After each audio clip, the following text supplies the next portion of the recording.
Okay, this is a reaction video. This is the from What Culture Star Trek, Trek Culture. Please click like, share, and subscribe with them as well as from me. But 10 most chilling Star Trek moments. Let's see what this has to offer. I'm a Star Trek fan, so I'll be the judge of this. But 10 most chilling Star Trek moments.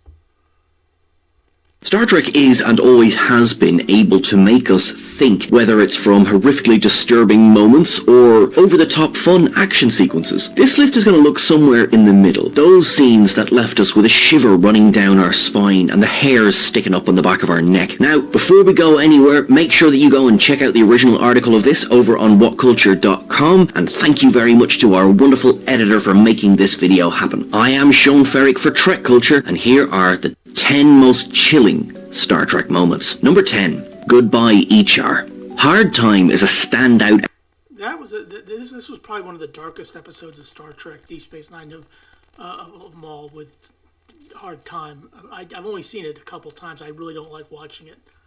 Episode in the O'Brien Must Suffer arc, one which runs from Emissary right through until What You Leave Behind. This episode took things a little further than usual, leaving everyone's favourite chief with crippling trauma, one that threatens to stay with him until the very end. Throughout the episode, the audience sees him sink further and further into despair, unable to handle the memories that have been beamed into his head. While that's bad enough, it's the visions of his fabricated friend, Ichar, that truly haunt him. The closing scene in the cargo bay was the closest that O'Brien ever truly came to death, and the fact that it was he by his own hand, he tried to almost commit suicide. If it wasn't for Bashir to save to come in and talk him down, he probably would have done it.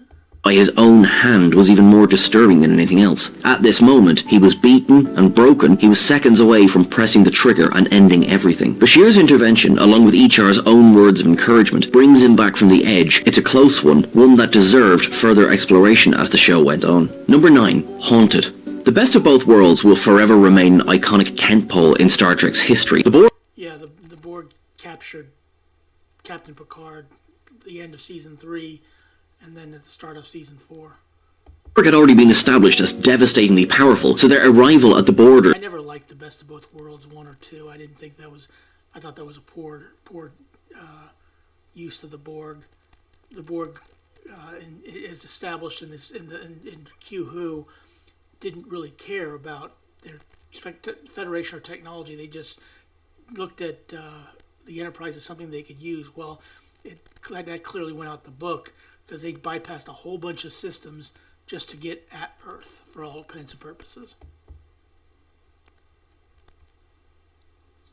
Of Federation space was met with equal parts dismay and fear. The kidnap and transformation of Jean-Luc Picard into Locutus offered audiences one of the greatest cliffhangers in television history. While the events of the second part of the story see Picard rescued from the Collective, there is a final shot that sends a true shiver down the audience's spine. While discussing the various repairs and refits that the Enterprise D is going to require, Picard and Riker share something of a wan smile. As Riker leaves the room, Picard lifts up his cup as though to drink from it. Then he places it down. He stands and walks to the window. The camera pulls back, showing this giant of a Starfleet officer covered in bandages and scars, made small now by the Borg violation. The music plays out on a mournful note, letting the audience know that, despite appearances, the captain is very, very far from fine. Number 8. Delete that entire... Of course, the next episode was the one where he goes home. I think it was the first episode of a Star Trek that didn't show the bridge. I think it was called Family. Log entry. There is no list or discussion around chilling moments of Star Trek that would be complete without including In the Pale Moonlight. While there... That was probably one of the best episodes of Star Trek that I've ever seen, and why I love Garak so much. Garak was fantastic.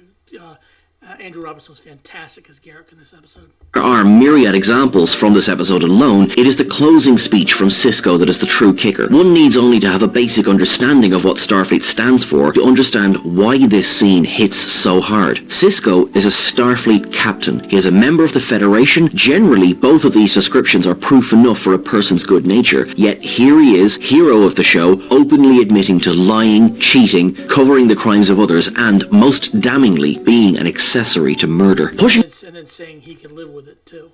And even further, the episode chooses to break all conventions and have Avery Brooks address the camera directly as though speaking through the fourth wall and to the audience itself. Sisko admits that he can live with the burden of these sins despite the personal cost. He pauses a beat, then instructs the computer to delete the entire recording, thus leaving him and Garak as the only two men who truly understood how far their actions had gone. It was one of the best episodes of Star Trek, and if you have not seen that episode of Deep Space Nine, In the Pale Moonlight, that is absolutely required watching. The most shocking, bleak endings to an episode, reverberating through the franchise over 20 years later. Number 7, Tuvok. One of the most recent examples on this list that was Tuvok showing up on Picard Season 3, but it wasn't Tuvok, it was a changeling. Includes the return of a beloved character to the Star Trek franchise, or does it? Star Trek Picard has been something of a victory lap for the middle era of Trek, particularly the Next Generation, Deep Space Nine and Voyager. The 7th episode of the 3rd season, Dominion, opens with 7 of 9 attempting to gain aid from her former crewmate, Tuvok. The moment was incredible. Finally, Tim Russ was back on our screens, donning the pointy ears. What's more, in the interim, Tuvok had achieved the rank of captain, which was surely something to celebrate. The season of course, it wasn't Tuvok, it was a changeling. Had already confirmed that the changelings were infiltrating Starfleet, so it is little surprise that the crew of the Titan... Although that really didn't make a whole lot of sense that the changelings were infiltrating Starfleet, because at the end of DS9, Tuvok, what's his name? Not Chakotay. Odo went there to try and broker a peace deal, and apparently wasn't successful, but that really didn't make a whole lot of sense in my opinion.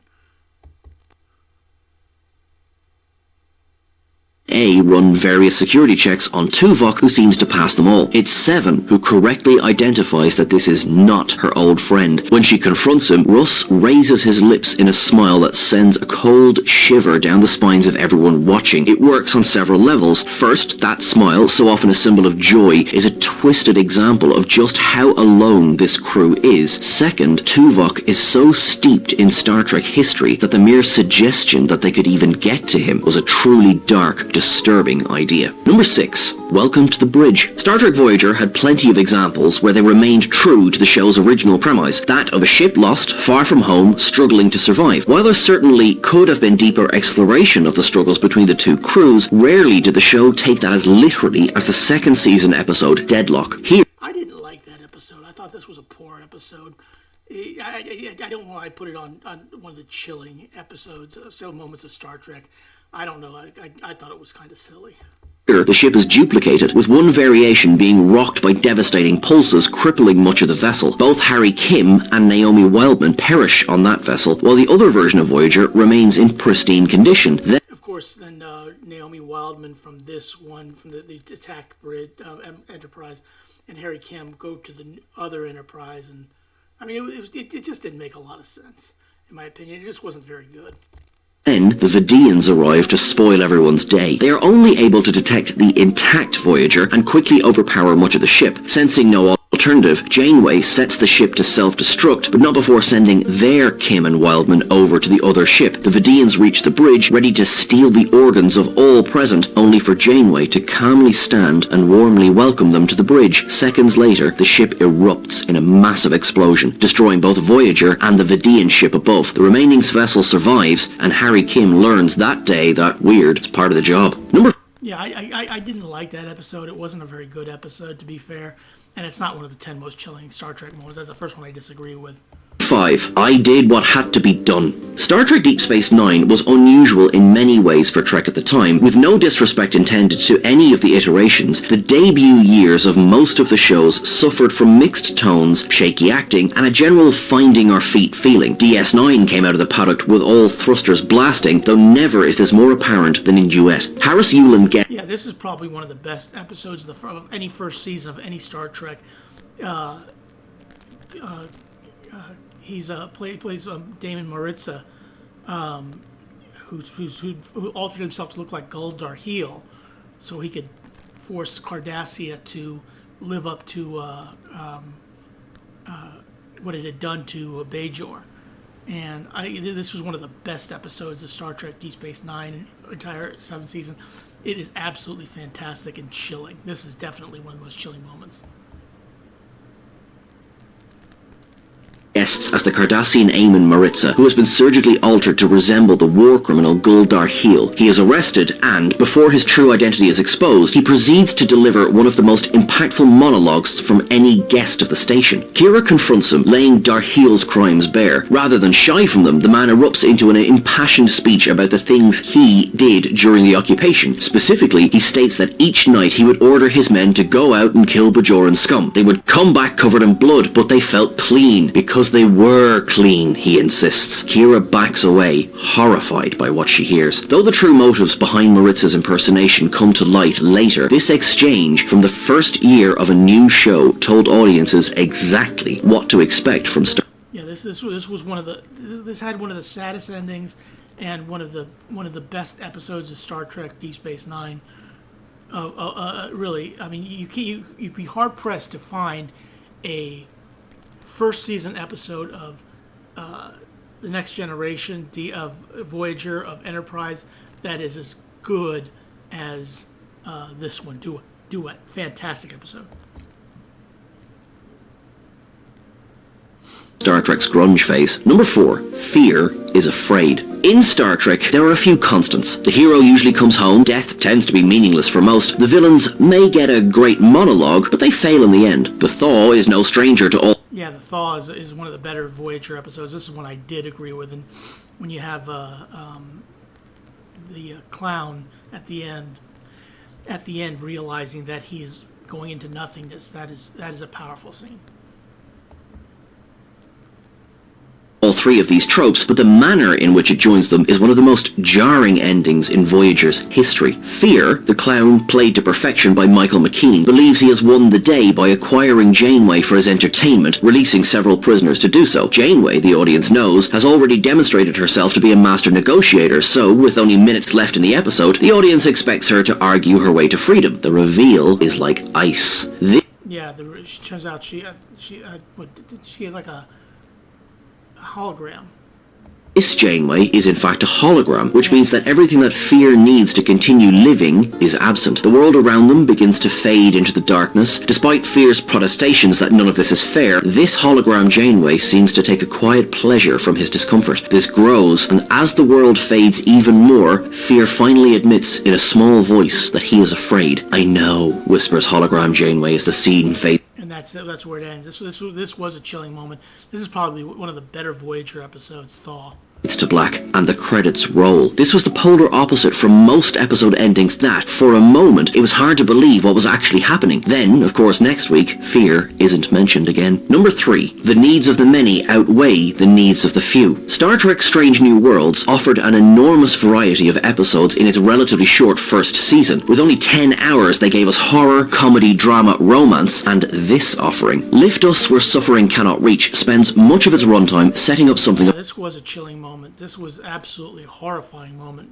Of a red herring plot, leading the audience to believe that there is a plot to kidnap a child. The twist is crushing. There was a plot to kidnap the child, though it was to save him, not harm him. The people of Magellan use a single child as a power source for their entire world. It is considered an honor, as the sacrifice of one person brings security and comfort to so many. On discovery of this, Captain Pike is horrified and attempts to intervene. He is restrained, and the ceremony goes ahead. While that would be chilling enough to make this list, it's the speech that Alora delivers after this that truly gets under our skin. She is fully aware of the pain that this inflicts on the child. She is also fully aware that the suffering of one, which is honored by all, is a sacrifice they are willing to make to ensure. Yeah, this was horrifying. I remember this.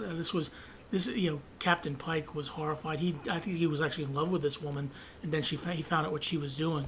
Ensure the survival of their world. She asks Pike how many faceless people suffered to build the society that he enjoys. When he has no answer for her, she sadly says that the difference between their two people is that on Magellan, no one is faceless. With no argument, Pike leaves, and the audience breathes out a long, heavy breath. Number 2. Memories of Wolf 359. Star Trek Picard's third season. Yeah, if you don't know what Wolf 359 is, that's the battle where Picard turns into Locutus and destroys a good portion of the Federation fleet meant to stop him. And I guess this is Star Trek Picard with the captain of the ship that they're on Has survival guilt from this. Season seems deliberately designed to give the audience something to think about long after the credits roll on each episode. The fourth episode of the season, No-Win Scenario, sees Picard, Jack Crusher, and several of the Titan A's crew taking refuge in the holodeck. Captain Liam Shaw, injured in the previous episode, arrives, sits at the bar. Yeah, and he tells them why he doesn't like Picard and why he doesn't like Riker, because he was an engineer on one of the ships, Wolf 359. And delivers a devastating monologue. We had known from the first episode that Shaw had no love for Picard or Riker. Here, the audience finds out why. Shaw, it turns out, served aboard the USS Constance, a Constellation-class vessel that was lost during the Battle of Wolf 359. To some, that would be enough to explain any animosity, deserved or not, that he felt toward Picard. But Shaw goes on. It wasn't simply the fact that the ship was destroyed that disturbed him so. He was a junior officer, an engineer, who fled to the life deck with many others. With barely any room in the escape pod, he and the rest of his friends waited for someone to make the call. A lieutenant arrived, choosing a short list of people, Shaw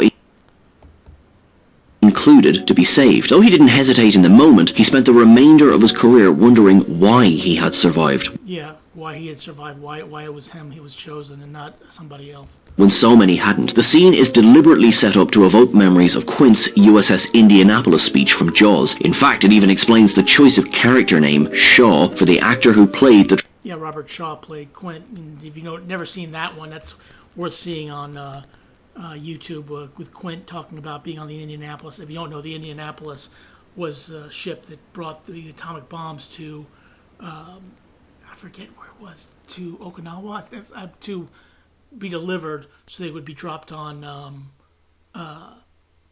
Hiroshima and Nagasaki. And on the way back, it was sunk by a Japanese sub, and the captain actually committed suicide because of that. Even though at the naval trial for him, he was acquitted of all wrongdoing, and but he still couldn't get over the guilt of it. Fascinating story. The traumatized fisherman, Robert Shaw. Number 1, my mind to your mind. This scene from Star Trek VI, The Undiscovered Country, remains one of the most memorable, disturbing, and unsettling scenes in the history of the franchise. Now, I actually have a script for Star Trek VI, and in the script, it was actually, what's her name, Savick, Lieutenant Savick. But they changed it because I guess they couldn't get Kirstie Alley or Robin Curtis to play it. This is Lieutenant Valeris, and played by Kim Cattrall. The setup is simple. Valeris is revealed to be involved in a conspiracy to disrupt peace talks between the Federation and the Klingon Empire, and she refuses to comply with the investigation. Spock approaches her A lie, and she goes, a choice. And, as only a Vulcan can do, joins their minds to find the answers. The scene displays just how dark this film was willing to go. Here was Spock, one of the franchise's most popular characters, engaging in an act comparable to waterboarding. In an interview with the Clone Star podcast, director Nicholas Meyer admitted that in the years since the film's release, he had second thoughts about including the scene at all. Regardless of whether one believes... I thought it was a good scene. I don't have a problem with it. It was a chilling scene, but I don't have a problem with him showing it in the theaters or keeping it in the film because it made sense at the time, because the Enterprise was desperate to get to Kittimer to stop the assassination.